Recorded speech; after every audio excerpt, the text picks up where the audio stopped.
ஜனவரி 19. முறைகளா மனிதரா? மற்ற புறவினத்தார் தங்கள் வீணான சிந்தனையிலே நடக்கிறது போல நீங்கள் இனி நடவாமல் இருங்கள். எபேசியர் 4:17. திருச்சபையானது மேம்பட்ட முறைகளை தேடுகிறது, திருவுள்ளமோ மேம்பட்ட மனிதரை தேடுகிறது என்றார் ஜெப வீரர் E.M. பவுன்ஸ். கலாச்சாரத்திற்கும் காலத்திற்கும் ஏற்றாற்போல் நமது ஊழிய முறைகளை மாற்றிக்கொள்வது அவசியமே. ஆனால் அதை நடைமுறைப்படுத்தும் போது இறை தத்துவங்களை மீறிவிடக்கூடாது. செயல்முறையை தக்க வைத்துக் கொள்ள விரும்பி செய்தியை தளர்த்திவிட வேண்டிய நிலைக்குள் சென்றுவிடக்கூடாது என்று பக்தர் ஜான் பிளஸ்ஸர்ட் எச்சரிக்கிறார். இறை பணியில் பயன்படுத்தும்படி நமது திறமைகளை பரிசுத்த ஆவியானவர் புனிதமாக்கக்கூடும். யாத்திராகமம் 31:1-5 வரை. ஆனால் அவைகள் மீதே சார்ந்து விட்டால் கடவுள் துக்கப்படுவார். செருபாபேல் ஆற்றல் மிகுந்தவர்தான். ஆனாலும் அவருக்கு வந்த இறைவார்த்தை, உனது ஆற்றலாலும் அல்ல, வலிமையாலும் அல்ல, எனது ஆவியினாலே ஆகும்.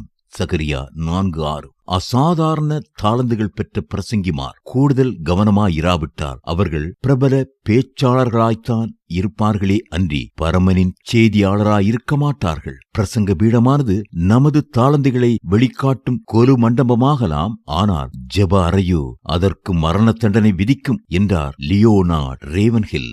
ஆண்டவர் மேலேயே சார்ந்திருக்கிறோம் என்ற மனப்பூர்வ அறிக்கையை பிரசங்க பீடத்தில் ஏறுவதற்கு முன் எப்பொழுதும் செய்ய வேண்டும். பிரசங்க பீடத்தில் திரை உலக பாவனைகளை காண்பது வெட்கக்கேடு. பாடகர்கள் மைக்கை கையில் பிடித்துக் கொண்டு வாய்க்கருகில் வைத்து பாடுவது ஒருவேளை தேவையாயிருக்கலாம். ஆனால் பிரசங்கியாரின் இரு கரங்களும் எதையும் பிடிக்காமல் இருந்தால்தான் வேத புத்தகத்தை திறக்கவும், பக்கங்களை திருப்பவும், வசனங்களை பார்த்து வியாக்கியானிக்கவும் வசதியாயிருக்கும். மக்களை பரவசப்படுத்த அல்ல, அவர்களை பக்தி விருத்தியாக பயிற்றுவித்து பக்குவப்படுத்தவே பிரசங்கிமார் செயல்பட வேண்டும். கட்டாக உடை உடுத்தலாம், ஆனால் பகட்டாக கூடாது.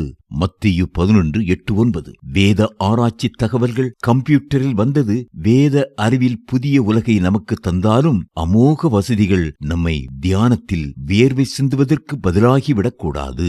வெறும் எழுத்து கொல்லும், ஆவியானவரோ உயிர்ப்பிப்பார். கடவுளுக்கு முன் முழங்காலில் காத்திருப்பதை விட கம்ப்யூட்டர் முன் மணிக்கணக்காக உட்கார்ந்திருப்போர் எலும்புக்கூடுகளையே பிரசவிப்பர். முறைகளில் முன்னேற்றம் தேவை, ஆனால் மனிதர்களில் முன்னேற்றம் வேண்டுமே. நாதா, உம் வார்த்தை கூறவே என்னோடு பேசியருளும். கெட்டோரை நானும் தேடவே நீர் என்னை தேடிப்பிடியும். வழிவிட்டலைவோருக்கு நான் காட்ட என்னை நடத்தும். மன்னாவை பசியுள்ளோருக்கு நான் ஊட்ட என்னை போஷியும். பாமாலை F.R. ஹேவர்கால் அம்மையார்.